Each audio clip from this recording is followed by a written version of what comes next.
ಕುರಿತು ಎಲೈ ಮುನಿವರೇನೆ ಯಾವ ಉಪಾಚರಣೆಯಿಂದ ಅಥವಾ ಯಾವ ತಪಸ್ಸಿನಿಂದ ಅಭೀಷ್ಟವನ್ನು ಹೊಂದಬಹುದೋ ಆ ಸಮಸ್ತವನ್ನು ಕೃಪೆಯಿಂದ ಹೇಳಬೇಕೆಂದು ಪ್ರಾರ್ಥಿಸಿದರು. ಸೂತರು ಸೌನಿಕಾದಿಗಳನ್ನು ಕುರಿತು ಎಲೈ ಮುನಿಗಳೆಲ್ಲ ಆಲಿಸಿರಿ. ಭಗವಂತನಾದ ಶ್ರೀಮನ್ನಾರಾಯಣನ ಪೂರ್ವದಲ್ಲಿ ದೇವರ್ಷಿಯಾದ ನಾರದರಿಗೋಸ್ಕರ ಯಾವುದನ್ನು ಹೇಳಿದನೋ ಆ ಸಮಸ್ತವನ್ನು ಹಾಗೆಯೇ ನುಡಿಯುವನು. ಸಾವಧಾನ ಚಿತ್ತರಾಗಿ ಹೇಳಿರಿ. ಲೋಕಾನುಗ್ರಹ ಮಾಡಬೇಕೆಂಬ ಬಯಕೆಯಿಂದ ನಾರದರು ಸಮಸ್ತ ಲೋಕಗಳನ್ನು ಸುತ್ತುತ್ತಾ ಭೂಲೋಕಕ್ಕೆ ಬಂದರು. ಅನಂತರ ಅಲ್ಲಿ ನಾನಾ ವಿಧವಾದ ಕಷ್ಟಗಳಿಂದ ಕೂಡಿದಂತ ಅನೇಕ ಯೋನಿಗಳಲ್ಲಿ ಉದ್ಭವಿಸಿದಂತ ತಮ್ಮ ಪೂರ್ವಾರ್ಜಿತ ಕರ್ಮ ಫಲಗಳಿಂದ ಕಷ್ಟಪಡುತ್ತಿರುವವರನ್ನು ನೋಡಿ ಈ ಲೋಕದ ಸಂಕಟಗಳ ಪರಿಹಾರ ಯಾವ ಉಪಾಯದಿಂದ ಸಾಧ್ಯವಾಗಬಹುದೆಂದು ಮನಸ್ಸಿನಲ್ಲಿ ಯೋಚಿಸಿ ವೈಕುಂಠವನ್ನು ತಲುಪಿದರು. ಅಲ್ಲಿ ಶುಭ್ರವರ್ಣವುಳ್ಳವನಾಗಿಯೋ 4 ತೋಳುಗಳುಳ್ಳವನಾಗಿಯೋ ಇರುವ ಕಮಲಾಪತಿಯನ್ನು ಕಂಡು ಎಲೈ ಅನಂತವಾದ ಪರಾಕ್ರಮವುಳ್ಳಂತ ವಾಕು ಮನಸ್ಸುಗಳಿಗೆ ಅಗೋಚರವಾದ ಆಕಾರವುಳ್ಳಂತ ಆದಿಯು ಮಧ್ಯವೂ ಸ್ವರೂಪನಾದಂಥ ಸಕಲ ಭೂತಿಗಳಿಗೂ ಮೊದಲನೆಯದಾದಂಥ ಭಕ್ತರ ಸಂಕಟವನ್ನು ಹೋಗಲಾಡಿಸ್ತಕ್ಕಂಥ ಸ್ವಾಮಿಯೇ ನಿನಗೆ ನಮಸ್ಕಾರ ಎನ್ನಲು ಆಗ ನಾರಾಯಣನು ಎಲೈ ನಾರದ ಮನಸ್ಸೆಯೇ ನಿನ್ನ ಮನಸ್ಸಿನಲ್ಲಿ ಏನಿರುವುದೋ ಅದನ್ನು ಹೇಳಿದೆಯಾದರೆ ನಿನಗೆ ತಕ್ಕ ಸಮಾಧಾನವನ್ನು ಎನ್ನಲು ಆಗ ನಾರದರು ಎಲೈ ಭಕ್ತವತ್ಸಲೇ ಭೂಲೋಕದಲ್ಲಿ ಹುಟ್ಟಿದಂತಹ ಸಕಲ ಮಾನವರು ತಮ್ಮ ತಮ್ಮ ಪಾಪ ಕರ್ಮಗಳಿಂದ ಧರಿಸಲ್ಪಡುತ್ತಿರುವರು. ಸುಲಭದಲ್ಲಿ ಅವರ ಸಂಕಟ ಹೇಗೆ ಪರಿಹಾರವಾಗುವುದೋ ಅದನ್ನು ನನ್ನಲ್ಲಿ ನಿನ್ನ ದಯ ತೋರಿ ತಿಳಿಸೆನ್ನಲು ಆಗ ಭಗವಂತನು ನಾರದ ಪ್ರಪಂಚನ ಗ್ರಹಾಕಾಂಕ್ಷೆಯಲ್ಲ ನೀನು ಚೆನ್ನಾಗಿ ಕೇಳಿದೆ. ಯಾವ ಕರ್ಮ ಮಾಡಿದರೆ ಮನುಷ್ಯನ ಅಜ್ಞಾನದಿಂದ ಬಿಡಲ್ಪಟ್ಟು ವಿಮುಕ್ತನಾಗುವನೋ ಆ ರಹಸ್ಯವನ್ನು ಹೇಳುವನು ಕೇಳು. ಸ್ವರ್ಗ ಮರ್ತ್ಯ ಲೋಕಗಳಲ್ಲಿ ದುರ್ಲಭವಾದ ಅತಿ ಪುಣ್ಯಕರವಾದ ಒಂದು ವ್ರತ ಉಂಟು. ಎಲೈ ಮಗುವೆ ನನಗೆ ನಿನ್ನಿಲ್ಲಿರುವ ವಾತ್ಸಲ್ಯದಿಂದ ಈಗ ಅದನ್ನು ತಿಳಿಸುವನು.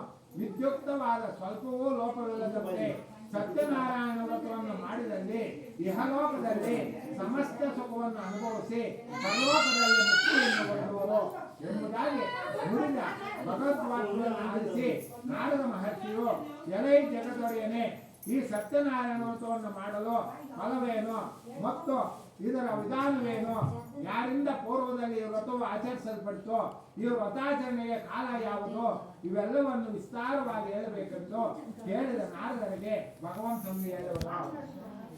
ಈ ವ್ರತವು ದುಃಖ ಶೋಕಾದಿಗಳನ್ನೇ ಪರಿಹರಿಸುವುದು, ಧನಧಾನ್ಯಗಳನ್ನು ಸಮೃದ್ಧಿಪಡಿಸುವುದು, ಸಕಲ ಸೌಭಾಗ್ಯ ಸಂತಾನಗಳನ್ನು ಉಂಟು ಮಾಡುವುದು, ಎಲ್ಲ ಕಡೆಯಲ್ಲೂ ಜೈವನ್ನುಂಟು ಮಾಡುವುದು, ಯಾವ ಯಾವ ದಿನಗಳಲ್ಲಿ ಮನುಷ್ಯನಿಗೆ ವ್ರತವನ್ನು ಮಾಡಬೇಕೆಂದ ಅಪೇಕ್ಷೆ ಉಂಟಾಗುವುದು ಆ ದಿವಸ ಭಕ್ತಿ ಶ್ರದ್ಧೆಗಳಿಂದ ಕೂಡಿ ಸಾಯಂಕಾಲದಲ್ಲಿ ಶ್ರೀ ಸತ್ಯನಾರಾಯಣ ಸ್ವಾಮಿಯನ್ನು ಅರ್ಚಿಸಬೇಕು. ಧರ್ಮದಲ್ಲೇ ದೃಷ್ಟಿಯುಳ್ಳವನಾಗಿ ಇಬ್ಬರಿಂದ ಒಳಗೂಡಿ ಶ್ರೇಷ್ಠವಾದ ಹಾಲು ಭಕ್ಷ್ಯಗಳನ್ನು ಬಾಳೆಹಣ್ಣು, ತುಪ್ಪ, ಹಾಲು, ರವೆ, ತಂಬಿಟ್ಟು, ಶಕ್ತಿ ಇಲ್ಲದಿದ್ದರೆ ಬೆಲ್ಲ ಸಕ್ಕರೆಗಳಿಂದ ಮಿಶ್ರವಾದ ಅಕ್ಕಿ ಹಿಟ್ಟಿನ ತಂಬಿಟ್ಟು ಇವುಗಳೆಲ್ಲವೂ ಕಾಲು ಭಾಗ ಹಾಲು ಸೇರಿಸಿ ನೈವೇದ್ಯವನ್ನು ಮಾಡಬೇಕು.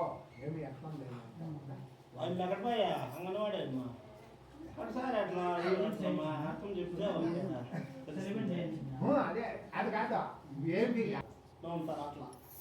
అదే చెప్పిన ఏమీ లేనుడు బెల్ల చక్కెర వేసి పిండి బియ్యం పిండి ಸೇರಿಸಿ ನೈವೇದ್ಯ ಬಳಿಕ ಫಲದಕ್ಷಿಣೆಗಳನ್ನು ಬ್ರಾಹ್ಮಣರಿಗೆ ಅರ್ಪಿಸಿ ಕಥೆಯನ್ನು ಹೇಳಬೇಕು.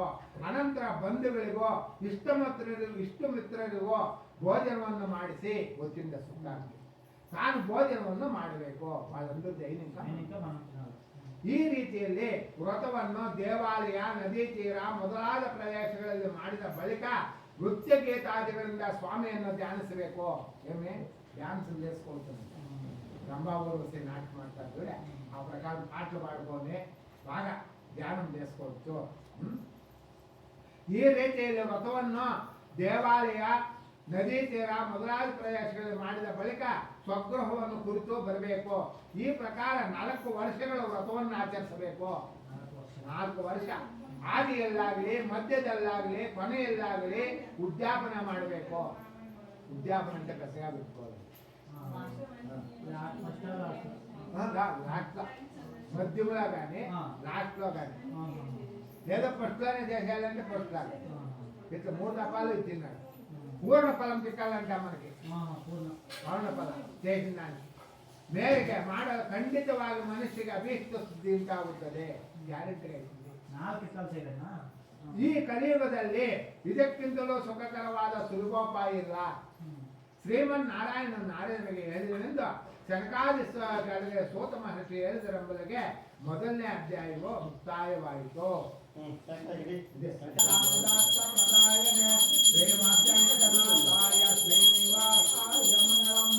ಶ್ರೀ ಸತ್ಯನಾರಾಯಣ ಸ್ವಾಮಿ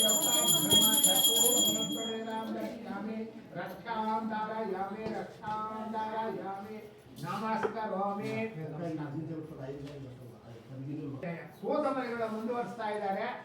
ನಂತರ ವಿಷ್ಣುವು ನಾರದರನ್ನು ಕುರಿತು, ಎಲೈ ನಾರದ ಮಹರ್ಷಿ, ಪೂರ್ವದಲ್ಲಿ ನೀನು ಕೇಳಿದಂತೆ ಈ ವ್ರತವು ಯಾರಿಂದ ಆಚರಿಸಲ್ಪಟ್ಟು ಆ ವಿಷಯವನ್ನು ಕುರಿತು ಪುರಾತನನಾದ ಒಂದು ಇತಿಹಾಸ ಹೇಳುವನು.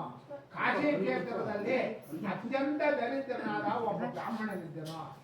ಆತನು ಪ್ರತಿದಿನಿಯಲ್ಲಿಯೂ ಹಸಿವು ಬಾಯಾರಿಕೆಗಳಿಂದ ಬಾಧಿತನಾಗಿ ಸುತ್ತುತ್ತಲಿದ್ದನು. ದೇವರಲ್ಲಿ ಅತ್ಯಂತ ದಯೆಯುಳ್ಳ ವಿಷ್ಣುವು ಬ್ರಾಹ್ಮಣ ರೂಪದಲ್ಲಿ ಬಂದು ಆ ದೇವನನ್ನು ದಯೆಯಿಂದ ಕೇಳಿದನು.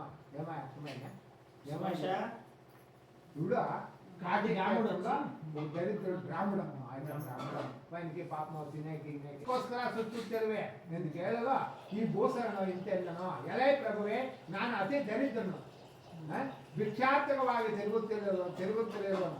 ನಿನಗೇನಾದರೂ ದರಿದ್ರ ಆರಣೋಪಾಯ ತಿಳಿದಿದ್ದರೆ ಕೃಪೆಯಿಂದ ಹೇಳು ಎನ್ನಲ್ಲ ವೃದ್ಧ ಬ್ರಾಹ್ಮಣನು ಹೇಳುವನು. ಅವಳು చెప్తా ಇದ್ದಾರೆ, ಎಲೈ ಬ್ರಾಹ್ಮಣನೇ, ಸತ್ಯನಾರಾಯಣನೆಂದು ಕರೆಯಲ್ಪಡುವ ವಿಷ್ಣುವು ಕೋರಿದ ಇಷ್ಟಾರ್ಥಗಳನ್ನು ಕೊಡುವನು. ನೀನು ಈ ವ್ರತವನ್ನು ಮಾಡಿ ಸತ್ಯನಾರಾಯಣನನ್ನು ಪೂಜಿಸು. ಯಾವ ವ್ರತ ಮಾಡಿ ಮಾನವನು ಸರ್ವ ದುಃಖಗಳಿಂದಲೂ ಮುಕ್ತನಾಗುವನು ಅಂತ ಉತ್ತಮವಾದ ವ್ರತವನ್ನು, ತಗ್ಲಿದಾನವನ್ನು ಬ್ರಾಹ್ಮಣನಿಗೆ ಹೇಳಿ ವೃದ್ಧ ಬ್ರಾಹ್ಮಣನ ರೂಪಿಯಾದ ಸತ್ಯನಾರಾಯಣ ಸ್ವಾಮಿಯು ಅಂತರ್ಧಾನನಾದನು. ನಂತರ ಬ್ರಾಹ್ಮಣನು ವ್ರತವನ್ನು ಮಾಡಬೇಕೆಂದು ಚಿಂತಿಸುತ್ತಾ ರಾತ್ರಿ ನಿದ್ದೆಯನ್ನು ಕೂಡ ಮಾಡಲಿಲ್ಲ. లేదు పాపం ఏం చేస్తే ವ್ರತ లేదు ಯತ್ನ లేదు. ಮಾರನೇ ದಿವಸ ಬೆಳಗ್ಗೆ ಎದ್ದು ಸತ್ಯನಾರಾಯಣ ವ್ರತವನ್ನು ಮಾಡುವುದಾಗಿ ಸಂಕಲ್ಪ ಮಾಡಿ ಭಿಕ್ಷೆಗೆ ಹೋದನು. ಸಂಕಲ್ಪ చేసుకుంటే ಎಲ್ಪ ಭಿಕ್ಷೆಗೆ. ಆ ದಿನದಲ್ಲಿ ಬ್ರಾಹ್ಮಣನು ವಿಶೇಷವಾದ ಅನುವನ್ನು ಹೊಂದಿದನು. ಮಹಾನುಭಾವ ಏನು ಸುರಿತಿದ್ದಾರೆ.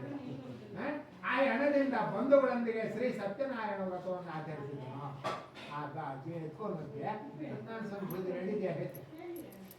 ಆ ದರಿದ್ರ ಬ್ರಾಹ್ಮಣನು ವ್ರತ ಪ್ರಭಾವದಿಂದ ಸಮಸ್ತ ಸಂಪತ್ತುಗಳುಳ್ಳವನಾಗಿ ದುಃಖರಹಿತನಾಗಿ ಅಂದಿನಿಂದ ಪ್ರತಿ ತಿಂಗಳು ವ್ರತವನ್ನು ತಪ್ಪದೆ ಶ್ರದ್ಧೆಯಿಂದ ಮಾಡುತ್ತಿದ್ದನು. ಮಹಾನುಭಾವ ವಾಗ್ದಾನ ನಿಶ್ಚಯ ಸಿಗದ ಯಾವ ಲೆಕ್ಕ. ಈ ಪ್ರಕಾರ ಬ್ರಾಹ್ಮಣೋತ್ತಮನು ಸತ್ಯನಾರಾಯಣ ಸ್ವಾಮಿ ವ್ರತವನ್ನು ಮಾಡುವವನಾಗಿ ಸಕಲ ವಿಧವಾದ ಪಾಪಗಳಿಂದ ಬಿಡಲ್ಪಟ್ಟು ಇತರರಿಂದ ಹೊಂದಲು ಅಸಾಧ್ಯವಾದ ಮುಕ್ತಿಯನ್ನು ಹೊಂದಿದನು.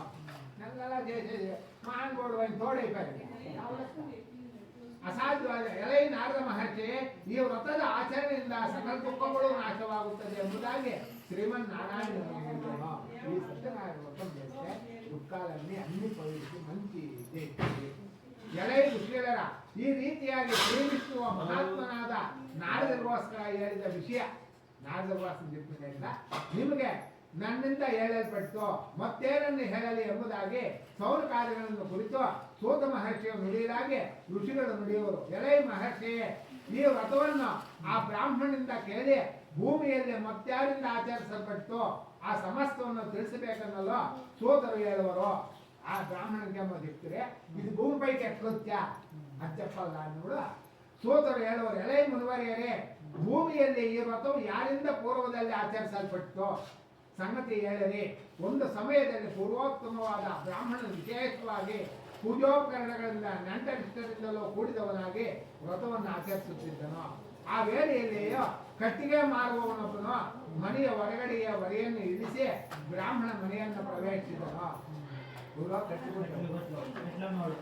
ಬ್ರಾಹ್ಮಣನಿಗೆ ಕೊಂಚ ಸತ್ಯ ಬಿಟ್ಕೊಂಡು ಬಹಳ ದಾಹದಿಂದ ಪೀಡಿತನಾಗಿದ್ದರೂ ಕೂಡ ಬ್ರಾಹ್ಮಣನಿಂದ ಮಾಡಲ್ಪಡುತ್ತಿದ್ದ ವ್ರತವನ್ನು ನೋಡಿ ಏನೋ ಒಂದು ವಿಧವಾದ ಭಕ್ತಿ ಉಂಟಾಗಲು ಸಾಷ್ಟಾಂಗವರಿಗೆ ಬ್ರಾಹ್ಮಣರನ್ನು ಕುರಿತು ಎಲೈ ಸ್ವಾಮಿಯೇ, ನಿಮ್ಮಿಂದ ಆಚರಿಸಲ್ಪಡುತ್ತಿರುವ ಈ ಪೂಜೆ ಯಾವುದು? ಇದನ್ನು ಆಚರಿಸಿದರೆ ಎಂತ ಫಲ ಹೊಂದಬಹುದು? ಕಟ್ಟಿಗೆ ಮಾರುವವನು ಕೇಳ ಬ್ರಾಹ್ಮಣನು ಹೇಳುತ್ತಾನೆ.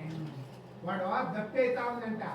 దప్పు అయినా అడగల, వచ్చి కుసునేసి అడిగే ఈ వ్రతం ఏం ఇంకా చేస్తే మంచిది అవుతుంది ఆ బ్రాహ్మణుని అడుగుతా ఉన్నాడు. ಇದು ಸತ್ಯನಾರಾಯಣ ಸ್ವಾಮಿ ವ್ರತ. ಕೋರಿದ ಇಷ್ಟಾರ್ಥಗಳನ್ನು ಕೊಡುವಂತಹದ್ದು.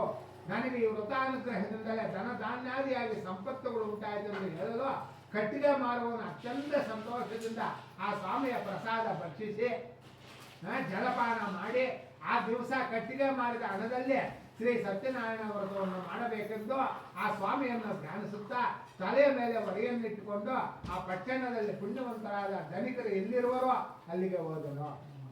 వాడు అన్ని చూపించుకొని తినేసి ಬಾಯ ಅಲ್ಲಿಗೆ ಹೋದನು. ಆ ದಿವಸ ಎಂದಿಗಿಂತಲೂ ದ್ವಿಗುಣವಾದ ಲಾಭವನ್ನು ಪಡೆದನು. ಡಬ್ಬಳು వచ్చేది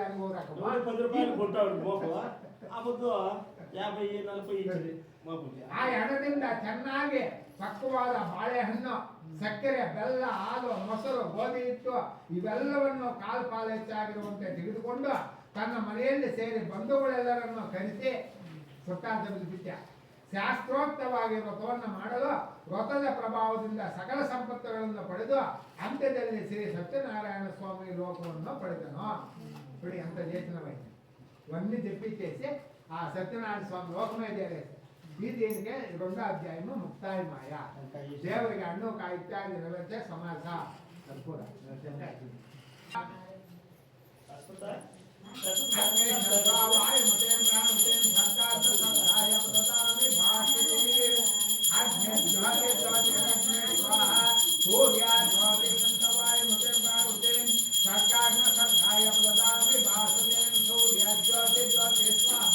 శ్రీ సత్యనారాయణ స్వామి దేవతా బ్రహ్మ కర్పూరం దర్శయామి. నేరానంతర ఆచమనం సమర్పయామి. ఆచమనం పుష్పాన్ సమర్పయామి. రక్షాంతరయామి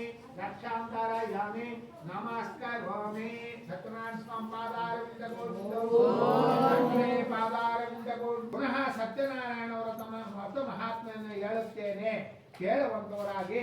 ಪೂರ್ವದಲ್ಲಿ ಉಲಕಮುಖನೆಂಬ ರಾಜನಿದ್ದನು. ಅವನು ಜಿತೇಂದ್ರಿಯಾಗಿಯೋ ಸತ್ಯವಾದಿಯಾಗಿಯೋ ಒಳ್ಳೆ ಬುದ್ಧಿಶಾಲಿಯಾಗಿಯೋ ಇದ್ದ. ಆತನು ಪ್ರತಿ ದಿವಸವೂ ದೇವಾಲಯಕ್ಕೆ ಹೋಗಿ ದೇವತಾರಾಧನೆ ಮಾಡಿ ಬ್ರಾಹ್ಮಣರಿಗೆ ಬೆಳ್ಳುವನ್ನು ಕೊಟ್ಟು ಸಂತೋಷಪಡಿಸುತ್ತಿದ್ದನು. ಮಾಡಿದೆ ಮಾಂಡ್ರಮ. ಒಂದು ಸಮಯದಲ್ಲಿ ಆತನ ಪತ್ನಿ ಭದ್ರಶೀಲೆ ಬೆಲ್ಲ ಪತಿಯುಕ್ತಳಾಗಿ ನದಿ ತೀರದಲ್ಲಿ ಸತ್ಯನಾರಾಯಣ ವ್ರತವನ್ನು ಮಾಡಿದಳು. ಏನೇ ನದಿ ಮಾಡಿದಳು. ಆ ಸಮಯದಲ್ಲಿ ಅಲ್ಲಿಗೆ ಒಬ್ಬ ವರ್ತಕರು ವ್ಯಾಪಾರಕ್ಕೋಸ್ಕರ ಬಹುದ್ರವ್ಯಯುಕ್ತವಾಗಿ ಬಂದು ನಾವಿಯನ್ನು ದಡದಲ್ಲಿ ಬಿಟ್ಟು ರಾಜ ದರ್ಶನಾರ್ಥಿಯಾಗಿ ಬಂದು ವ್ರತವನ್ನು ಮಾಡುತ್ತಿರುವ ರಾಜನನ್ನು ಕಂಡು ವಿನಯದಿಂದ ಕೈ ಮುಗಿದು, ಎಲೈ ರಾಜನೇ, ಭಕ್ತಿಯುಕ್ತನಾಗಿ ಮನಃಶುದ್ಧಿಯಿಂದ ನೀನು ಮಾಡುತ್ತಿರುವುದೇನು? ಆ ಸಮಸ್ತವನ್ನು ದಯಿಂದ ನನಗೆ ಹೇಳಬೇಕನ್ನಲೋ ವೈನ ఏం చేస్తావు నన్ను వేడా అని చెప్పి అంతా నాకు చెప్పాల ಸಿದ್ಧಿ.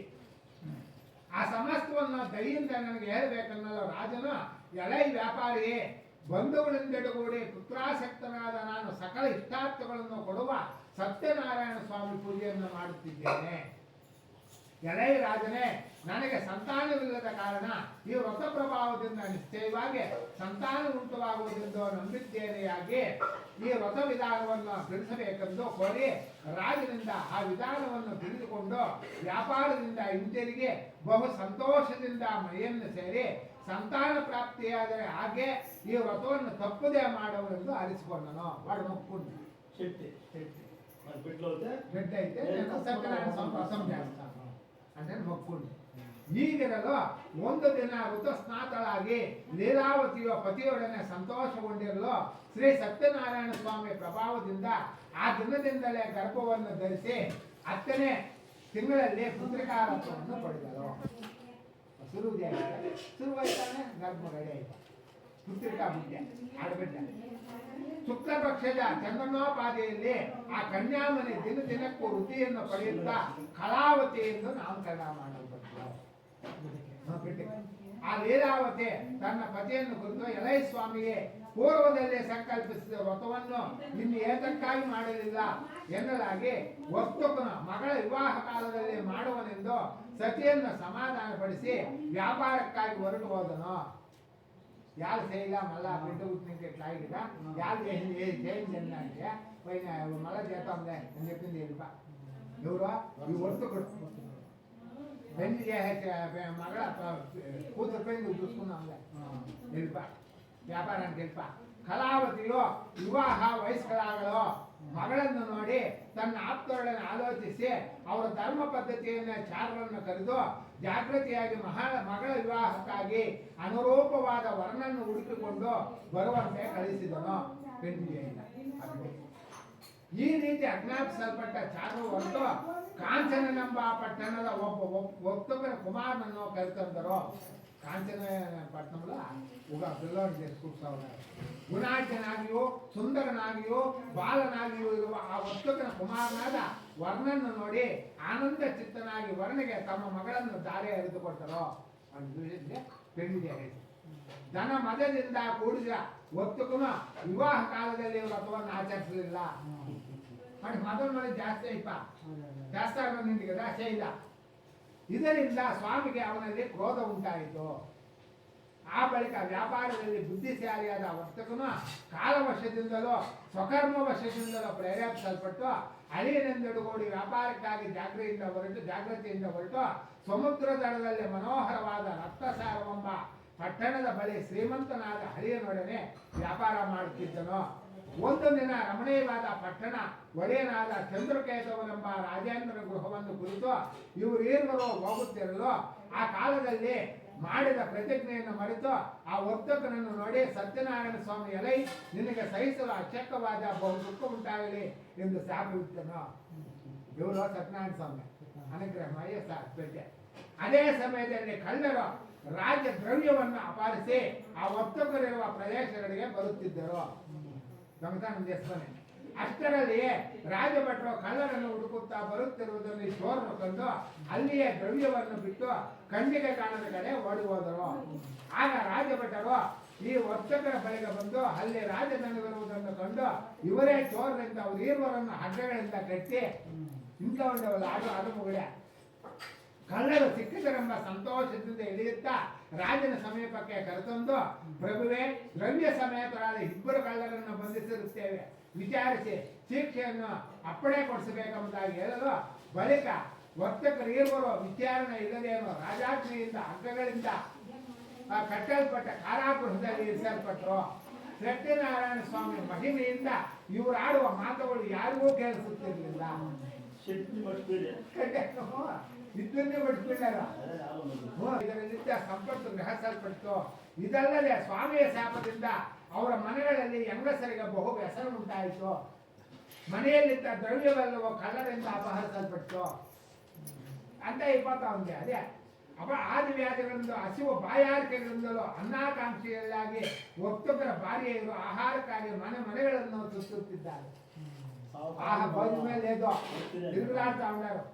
ಒಂದು ದಿನ ಕಲಾವತಿಯ ಹಸಿವಿನ ಬಾಧೆಯಿಂದ ಒಬ್ಬ ಬ್ರಾಹ್ಮಣನ ಮನೆಗೆ ಹೋಗಲು ಅಲ್ಲಿ ಶ್ರೀ ಸತ್ಯನಾರಾಯಣ ವ್ರತವನ್ನು ಮಾಡುತ್ತಿದ್ದ ಅವರನ್ನು ಕಂಡು ಪೂಜೆಯಾಗುವವರೆಗೂ ಅಲ್ಲಿಯೇ ಇದ್ದು ಸ್ವಾಮಿಗೆ ಹರಿಸಿಕೊಂಡು ಪ್ರಸಾದವನ್ನು ಭಕ್ಷಿಸಿ ರಾತ್ರಿಯನ್ನು ಕಳೆದು ತಮ್ಮ ಮನೆಯನ್ನು ಸೇರಿದರು. ಅದೇನಾದ್ರು ಅಲ್ಲಿ ಆ ಬ್ರಾಹ್ಮಣ ದೇವಸ್ಥಾನದ ಪೈಗೆ ಆಡ ಉಂಡಿಗೆ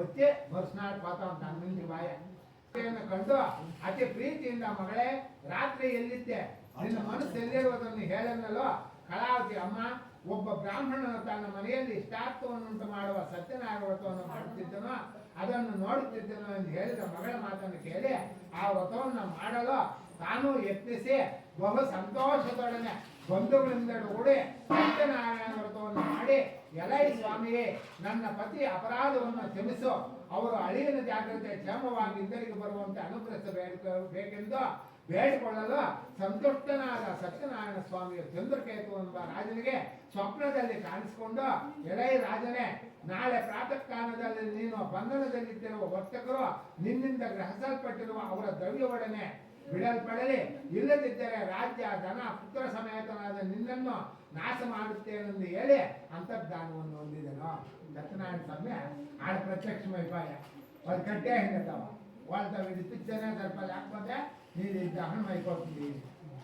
అప్పుడు అంతర్ధానం మాయమైపోయా.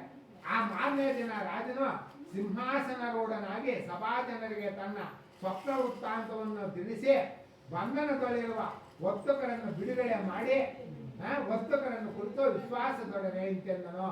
ಎಲೈ ವರ್ತಕರೇ, ದೈವ ಯತ್ನದಿಂದ ನಿಮಗೆ ದುಃಖವು ಪ್ರಾಪ್ತವಾಯಿತು, ಇನ್ನು ನೀವು ಭಯಪಡಬೇಕಾಗಿಲ್ಲವೆಂದು ಹೇಳಿ ಅವರ ಸಂಕೋಲಗಳನ್ನು ತೆಗೆಸಿ ವಸ್ತ್ರಾಭರಣಗಳಿಂದ ಅಲಂಕರಿಸಿ ಸಂತೋಷಪಡಿಸಿ ಪೂರ್ವದಲ್ಲಿ ಅಪ್ಪರಿಸಿದ ಅವರ ದ್ರವ್ಯಕ್ಕೆ 2 ದ್ರವ್ಯವನ್ನು ಕೊಟ್ಟು ಅವರು ಗಮನಕ್ಕೆ ನಂತರ ವರ್ತಕರೇ, ಸಂತೋಷವನ್ನೇ ನಿಮ್ಮ ಸ್ಥಳಕ್ಕೆ ಹೋಗಿ ಬನ್ನಿ ಎನ್ನಲು ವರ್ತಕರು ರಾಜನಿಗೆ ನಮಸ್ಕರಿಸಿ ಸಮಸ್ಥಾನವನ್ನು ಕುರಿತು ತೆರಳಿದರೆಂದು ಸೂತ ಮುನಿಗಳು ಸೌನಕಾದಿಗಳಿಗೆ ಹೇಳಿದರು. ಅಧ್ಯಾಯವು ಮುಕ್ತಾಯವಾಯಿತು.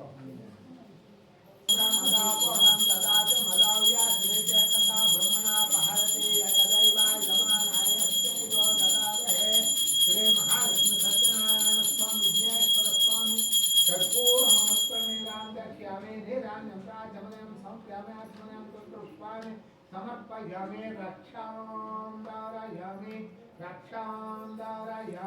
नमस्करोमि. श्री सत्यनारायण स्वामी गोविंदो स्वामी स्वग्रामವನ್ನು ಕುರಿತು ತೆರಳಿದನು. ಆ ವಯಸ್ಸು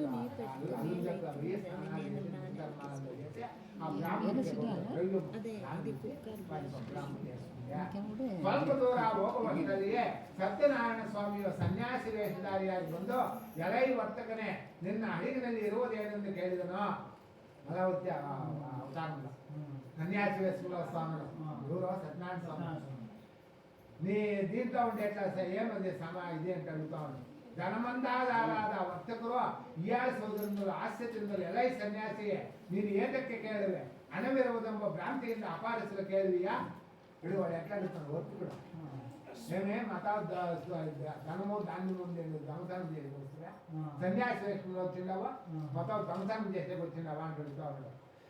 మతం దుడ్డు ఉంది వస్తువా అని చెప్పి వచ్చేదొకటిగా ನಮ್ಮ ಅಡಿಗಿನಲ್ಲಿ ಎಲೆ ಬಳ್ಳಿಗಿರುವುದು ಮತ್ತೇನು ಇಲ್ಲವೆನ್ನಲು ಈ ರೀತಿ ನುಡಿದ ಅಸತ್ಯ ವಾಕ್ಯವನ್ನು ಕೇಳಿ ಸ್ವಾಮಿಯು ನಿಮ್ಮ ಮಾತು ಯಥಾರ್ಥವಾಗಲಿ ಎಂದು ಹೇಳಿ ಹೊರಟು ಹೋಗಲು ವರ್ತಕರು ಸ್ವಲ್ಪ ದೂರ ಪ್ರಯಾಣ ಮಾಡಿ ಸಮುದ್ರದ ಅಡದಲ್ಲಿ ಸೇತ ಮೇಲೆ ನಿತ್ಯ ಕರ್ಮಗಳನ್ನು ಮುಗಿಸಿಕೊಂಡು ಪುನಃ ಅಡಗನ್ನು ಹತ್ತಿದಾಗ ಅದರಲ್ಲಿರುವ ಎಲೆ ಬಳ್ಳಿಗಳನ್ನು ಕಂಡು ವರ್ತಕನು ದುಃಖದಿಂದ ಹಾಗೆಯೇ ಮೃತ್ಯು ಹೋದನು. ಇನ್ನು ತಪ್ಪು ನಿಬ್ಬರಿಗಿದ್ದ ಎತ್ತವನಾಗಿ ಗಣ್ಯವಾದ ದುಃಖದಿಂದ ಪ್ರಲಾಪಿಸುತ್ತಿರುವ ಮಾವನನ್ನು ಕಂಡು, ಅಳಿಯನ ಎಲೈ ಮಾವನೇ, ಏಕೆ ವ್ಯಸನ ಪಡುತ್ತೀಯ? ಸನ್ಯಾಸಿಯಿಂದ ಶಾಪ ಕೊಡಲ್ಪಡಿತು, ಆದ್ದರಿಂದಲೇ ನಮ್ಮ ಪದಾರ್ಥಗಳೆಲ್ಲವೂ ಈ ರೀತಿ ಆಯಿತು. ಆತನಿಗೆ ನಾವು ಶರಣಾಗತರಾದಲ್ಲಿ ನಮ್ಮ ಕಷ್ಟ ಪರಿಹಾರವಾಗುವುದೆನ್ನಲು ಅಳಿಯನ ಮಾತನ್ನು ಕೇಳಿ ಪುನಃ ಸನ್ಯಾಸಿ ಸಮೀಪಕ್ಕೆ ಹೋಗಿ ಭಕ್ತಿಯಿಂದ ನಮಸ್ಕಾರ ಮಾಡಿದನು. చూడు అల్లుడు అట్లని చెప్పి అసత్తువు నన్నింದ ಹೇಳಲ್ಪಡಿತು, అంత అపరాధವನ್ನು క్షమిಸು, నేను తప్పు చెప్పినాను, దాన్ని అట్లా క్షమించಪ್ಪ ಅಂತ ಅಡುకొని ನಮಸ್ಕರಿಸಲು ಆಗ ಯತಿಯು ದುಃಖ ಸತ್ತಲ್ಲಿರುವ ವರ್ತಕರನ್ನು ನೋಡಿ ಪ್ರಸನ್ನನಾಗಿ ರೂಪ ತೋರಿಸಿದನು.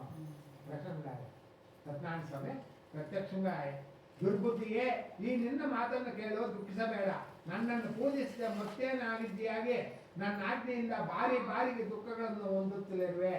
అప్పుడు శాపం పెట్టా, నువ్వేమన్నా ఎట్లా పూజిస్తే సరిపోయా, నన్నేమన్నా తిరస్కారం చేస్తుందంటే ఏమేమవుతుందో చాలా ದುಃಖಾಲ ಉಪಯೋಗಿಸ್ತಾವೆ. ಬಾರಿ ದುಃಖಗಳನ್ನು ಎಂಬುದಾಗಿ ನುಡಿದು ಭಗವದ್ವಾಕ್ಯವನ್ನು ಕೇಳಿ ವರ್ತಕನು ಸ್ತೋತ್ರ ಮಾಡಲು ಪ್ರಯತ್ನಿಸಿದನು.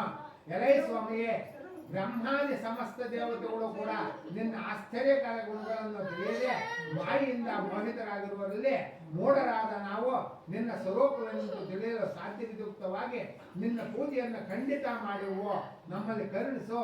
ಪೂರ್ವದಲ್ಲಿ ನಮ್ಮಿಂದ ಮಾಡಲ್ಪಟ್ಟ ಅಪರಾಧವನ್ನು ಕ್ಷಮಿಸು, ನಮ್ಮನ್ನು ರಕ್ಷಿಸು ಎಂದು ಭಕ್ತಿಯಿಂದ ಪ್ರಾರ್ಥಿಸಲು ಸ್ವಾಮಿಯು ಅವರಿಗೆ ಅನೇಕ ವರಗಳನ್ನು ಪೂರ್ವಧನವನ್ನು ಅನುಗ್ರಹಿಸಿ ಅಂತರ್ಜಾತನಾದನು. ಏನ್ ಬಾಲ ಅಂತ ಇಷ್ಟಾನ ಮಾಯಿನಲ್ಲ. ನಂತರ ವರ್ತಕರು ಹಡಗಿನಲ್ಲಿ ದ್ರವ್ಯವು ತುಂಬಿರುವುದನ್ನು ಕಂಡು ಸತ್ಯನಾರಾಯಣ ಸ್ವಾಮಿ ದಯೆಯಿಂದ ತಮ್ಮ ಇಷ್ಟಾರ್ಥಗಳು ನೆರವೇರಿತೆಂದು ಸ್ವಜನರಿಂದ ಒಡಗೂಡಿ ಯಥಾವಿಧಿಯಾಗಿ ಸ್ವಾಮಿಯನ್ನು ಪೂಜಿಸಿ ಆತನ ಅನುಗ್ರಹದಿಂದ ಸಂತೋಷಯುತರಾಗಿ ಸಕಲ ಸಂಭ್ರಾತೃಗಳೊಡನೆ ತಮ್ಮ ದೇಶದ ಸಮೀಪಕ್ಕೆ ಬಂದು ಅಳಿಯನನ್ನು ಕುರಿತು ರತ್ನವರಪುರವೆಂಬ ನಮ್ಮ ದೇಶವು ಸಿಕ್ಕಿತು ಎಂದು ಹೇಳಿ ತಮ್ಮ ಆಗಮನದ ಸಮಾಚಾರವನ್ನು ಸೇವಕರ ಮೂಲಕ ಮನೆಗೆ ಕಳಿಸಿದನು. ಆ ದೂತನ ಪಟ್ಟಣವನ್ನು ಪ್ರವೇಶಿಸಿ ವರ್ತಕರ ಮನೆ ಸೇರಿ, ಅಮ್ಮ, ಅಳಿಯನೊಡನೆ ನಿನ್ನ ಪತಿಯ ದ್ರವ್ಯಗಳಿಂದಲೂ ಬಂಧುಗಳಿಂದಲೂ ಕೂಡಿ ಈ ಪಟ್ಟಣದ ಬಳಿಗೆ ಬರುತ್ತಿದ್ದಾರೆಂಬ ಶುಭವಾರ್ತೆಯನ್ನು ತಿಳಿಸಲು ಪತಿವ್ರತೆಯಾದ ವರ್ತಕನ ಸತಿಯು ಸಂತೋಷದಿಂದ ಸತ್ಯನಾರಾಯಣ ಸ್ವಾಮಿಯನ್ನು ಪೂಜಿಸಿ ಮಗಳನ್ನು ಕುರಿತು ಪತಿಗಳ ದರ್ಶನಾರ್ಥಕವಾಗಿ ಶೀಘ್ರವಾಗಿ ಹೊರಡೋಣ, ಸಿದ್ಧರಾಗೋ ಎಂದು ಹೇಳಲು ತಾಯಿಯು ಮಾತನ್ನು ಕೇಳಿ ಕಲಾವತಿ ಮಾಡುತ್ತಿದ್ದ ವ್ರತವನ್ನು ಮುಗಿಸಿ ಪ್ರಸಾದವನ್ನು ಭಕ್ಷಿಸದೆ ಪತಿಯ ದರ್ಶನಾರ್ಥಕವಾಗಿ ತಾಯಿಯೊಡನೆ ತೆರಳಿದಳು. ಇದರಿಂದ ಪಾಪಗೊಂಡ ಸತ್ಯನಾರಾಯಣ ಸ್ವಾಮಿಯು ಧನಯುಕ್ತವಾದ ಹಡಗಿನೊಂದಿಗೆ ಅವಳ ಪತಿಯನ್ನು ಜಲದಲ್ಲಿ ಮುಳುಗಿಸಿದನು. ಅಮ್ಮ ಜಾಸ್ತ ಒಂದೇ ಕಾಣದೆ ದುಃಖದಿಂದ ಹಲುತ್ತ ಭೂಮಿಯಲ್ಲಿ ಬಿದ್ದಳು. ಏಮೈಪಾಯಿನ ಮಗುಡವನ ತಾಯಿ ಲೀಲಾವತಿಯ ಮಗಳ ಅವಸ್ಥೆ ಕಂಡು ಅಳುತ್ತಾ ಪತಿಯೊಡನೆ ಹಡಗಿನೊಡನೆ ಇದ್ದ ಹರಿಯನು ತಕ್ಷಣದಲ್ಲಿ ಹೇಗೆ ಮಾಯವಾದನು. ಇದೆಲ್ಲ ಅನಾಹುತ.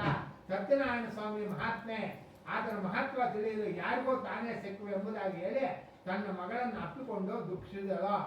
ಪತಿಯನ್ನು ಕಳೆದುಕೊಂಡ ದುಃಖಿತಳಾಗಿ ಕಲಾವತಿಯು ತನ್ನ ಪತಿಯ ನಷ್ಟವಾದ್ದರಿಂದ ವ್ಯತಿಯಿಂದ ಪತಿಯ ಪಾದುಕೆಯನ್ನು ತೆಗೆದುಕೊಂಡು ಅದರೊಂದಿಗೆ ಸಹಗಮನವನ್ನು ಮಾಡಬೇಕೆಂದು ನಿಶ್ಚಯಿಸಿದಳು. ಮುಗುಳ್ಳೇಡ ಇನ್ನೇನೇ ಅನ್ಕೊಂಡಲ್ಲ, ಮಗಳ ಕಷ್ಟವನ್ನು ನೋಡಿದವರಾಗಿ ಆ ವೈಶ್ಯನು ಆತನ ಪತ್ನಿಯ ಶೋಕದಿಂದ ಸಂತೃಪ್ತರಾಗಿ ಆಲೋಚನೆ ಮಾಡುತ್ತಾ ಈ ಅಡುಗು ಅದೃಶ್ಯವಾಗಿರುವುದು ಸತ್ಯನಾರಾಯಣ ಮಾಡಿದ್ದಾನೆ, ಆತನ ಅಥವಾ ನಾನು ಸತ್ಯನಾರಾಯಣ ದೇವರ ಮಾಯ ಶಾಪದಿಂದ ಭ್ರಾಂತನಾಗಿ ಇರುವನೋ ಏನೋ, ಇದು ಯಾವುದೋ ತಿಳಿಯುವುದು ಎಂದು ಯೋಚಿಸಿ ಎಲ್ಲರ ಸಮಕ್ಷಮದಲ್ಲಿ ನಾನು ಅಪಾರ್ಥಾಂಧವರಾದ ಸತ್ಯನಾರಾಯಣ ದೇವರ ಪೂಜೆ ಮಾಡುತ್ತೇನೆ, ಹೀಗೆ ಪ್ರಾರ್ಥನಾ ವಚನವನ್ನು ಹೇಳಿ ಸತ್ಯನಾರಾಯಣನಿಗೆ ಪುನಃ ಭೂಮಿಯ ಮೇಲೆ ದೀರ್ಘವಾಗಿ ನಮಸ್ಕಾರ ಮಾಡಿದನು ಎಂದು ಪಂಡಿತರೆ ಚೇತನ ಪಾಲಕನಾದ ಸತ್ಯನಾರಾಯಣ ಸಂತುಷ್ಟನಾದನು. ಸಂತೋಷ ಪೂಜೆ ಭಕ್ತಭಕ್ಷನಾದ ಸತ್ಯನಾರಾಯಣ ಕೃಪೆಯಿಂದ ಆಕಾಶವಾಗಿ ನುಡಿದಿದ್ದೇನೆಂದರೆ, ಎಲೈ ವೈಶ್ಯನೇ, ನಿನ್ನ ಮಗಳ ಪ್ರಸಾದ ತ್ಯಾಗ ಮಾಡಿ ತನ್ನ ಪತಿಯನ್ನು ನೋಡಲು ಬಂದಿದ್ದೀರೆಂದು ಆಕೆಯ ಪತಿ ನಿಶ್ಚಯವಾಗಿ ಅದೃಷ್ಟನಾಗಿದ್ದಾನೆ. ಇದಕ್ಕೋಸ್ಕರ ಮನೆಗೆ ಹೋಗಿ ಸ್ವಲ್ಪವಾದರೂ ಪ್ರಸಾದ ಭಕ್ಷಣೆ ಮಾಡಿದರೆ ಪತಿಯನ್ನು ಹೊಂದುವಳೆಂದು ನುಡಿಯುನು. ಆಕಾಶವಾಣಿ చెప్ತೀನಿ ಅಂತ ಪೈನೆ ಎಷ್ಟು చేస్తే నీకు అవుతుంది. ಆಕಾಶವಾಣಿಯ ವಾಕ್ಯವನ್ನು ಕೇಳಿದವಳಾಗಿ ಅತಿ ತ್ವರೆಯಿಂದ ಸ್ವಗೃಹಕ್ಕೆ ಹೋಗಿ ಪ್ರಸಾದ ಭಕ್ಷಣೆಯನ್ನು ಮಾಡಿ ಹಿಂದಿರುಗಲು ಅಲ್ಲಿ ಪತಿಯನ್ನು ಕಂಡ ಕಲಾವತಿ ಆನಂದದಿಂದ ಎಲೈ ತಂದೆಯೇ, ಈಗ ಮನೆಗೆ ಹೋಗೋಣ, ನಡೆಯಿರಿ, ವಿಳಂಬ ಏತೇಕ ಮಾಡುತ್ತೀರಿ ಎನ್ನಲು ಮಗಳ ಮಾತಿನಿಂದ ವಯಸ್ಸಿನಿಗೆ ಬಹಳ ಸಂತೋಷ ಉಂಟಾಯಿತು. ಅನಂತರ ಯಥಾವಿಧಿಯಿಂದ ಸತ್ಯನಾರಾಯಣ ದೇವರ ಪೂಜೆ ಮಾಡಿದನು. ಪ್ರತಿ ಮಾಸದಲ್ಲೂ ಪೌರ್ಣಮ, ಸಂಕ್ರಾಂತಿ, ವರ್ಷಕಾಲದಲ್ಲಿ ಸತ್ಯನಾರಾಯಣ ಪೂಜೆಯನ್ನು ಮಾಡುವಂತನಾದನು. ಈ ಪ್ರಕಾರ ಅವನು ವಿದೀಪ್ತ ಸತ್ಯನಾರಾಯಣ ವ್ರತಾಚರಣೆ ಮಾಡಿ ಮರ್ತ್ಯಲೋಕದಲ್ಲಿ ಸಕಲ ಸುಖಗಳನ್ನು ಅನುಭವಿಸಿ ನಂತರ ಸತ್ಯಲೋಕ ಎಂಬುದರಾಗಿ ಸೂತ ಪುರಾಣಿಕರು ಸೌರಕಾದ ಋಷಿಗಳಿಗೆ ನಿರೂಪಣೆ ಮಾಡಿದರು. 4ನೇ ಅಧ್ಯಾಯವು ಮುಕ್ತಾಯವಾಯಿತು.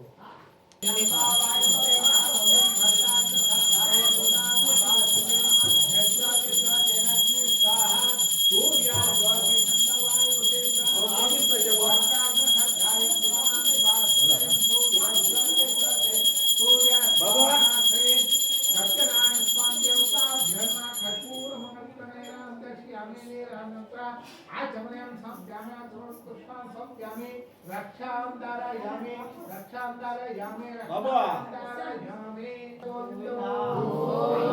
बान्धवा गोविंदो रक्षका गोविंदो ನಿಮಗೆ ಎರಡನೇ ಸಲ ಇನ್ನೂ ಒಂದು ಇತಿಹಾಸ ಹೇಳಬಹುದು. ಪೂರ್ವದಲ್ಲಿ ಅಂಗಧ್ವಜನೆಂಬ ರಾಜನು ಸತ್ಯನಾರಾಯಣ ಸ್ವಾಮಿ ವ್ರತ ಪ್ರಸಾದ ತ್ಯಾಗ ಮಾಡಿದ್ದರಿಂದ ಅತಿಯಾದ ದುಃಖವನ್ನು ಹೊಂದಿದನು.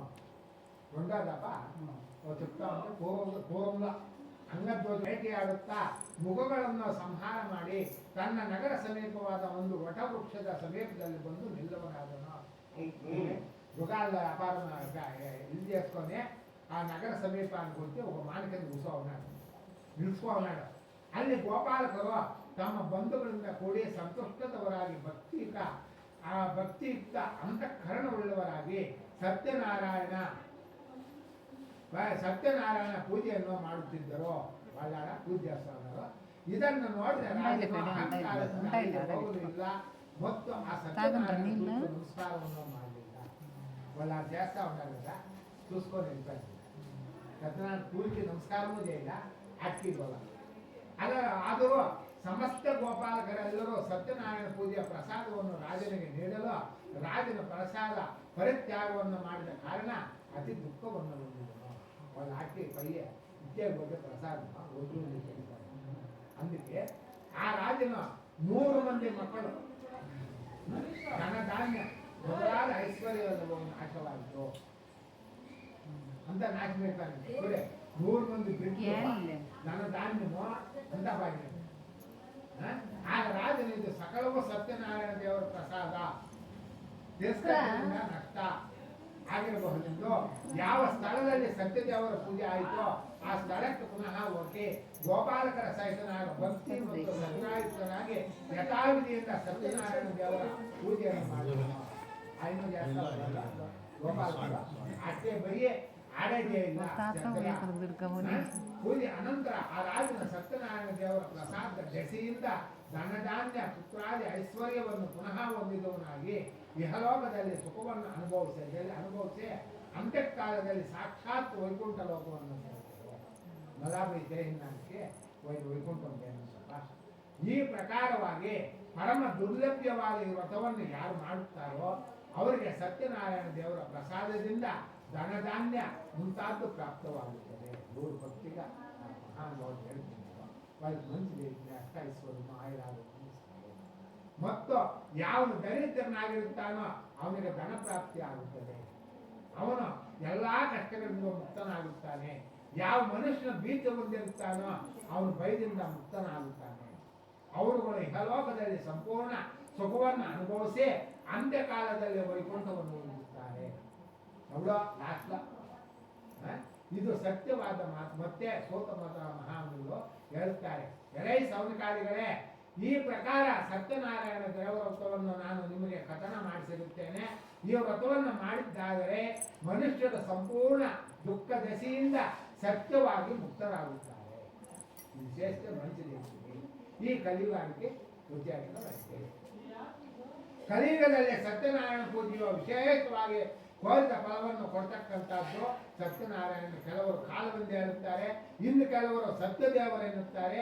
ಹೀಗೆ ನಾನಾ ಪ್ರಕಾರವಾದ ರೂಪಧಾರಣೆ ಮಾಡಿ ಸಕಲ ಶ್ರದ್ಧಾಭಕ್ತಿಯುತರಾದ ಭಕ್ತರುಗಳಿಗೆ ಈಪ್ಸಿತ ಫಲಗಳನ್ನು ಕೊಡಿಸುತ್ತವನು. ಹೀಗೆ ಸನಾತನಾದ ಭಗವಂತನು ಈ ಕಲಿಯುಗದಲ್ಲಿ ಸತ್ಯನಾರಾಯಣ ರೂಪವನ್ನು ಧರಿಸುತ್ತಾರೆಂದು ಸೋತರು ಹೇಳುತ್ತಾರೆ.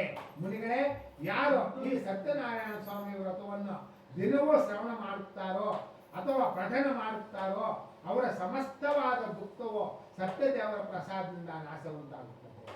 ಆ ಪ್ರಸಾದ ಮೇಲೆ ಬರ್ತಾಗ್ತೀವಿ ಆ ದುಃಖ ಅಂತ ಸುಖದಿಂದ ಇರುತ್ತಾರೆ. ಇದರಲ್ಲಿ ಸಂಶಯವಿಲ್ಲವೆಂಬುದಾಗಿ ಸೂತ ಪುರಾಣಿಕರು ಸೌನಕಾದಿ ಋಷಿಗಳಿಗೆ ಹೇಳಿದರೆಂಬುದಕ್ಕೆ 5ನೇ ಅಧ್ಯಾಯವು ಸಮಾಪ್ತವಾಯಿತು.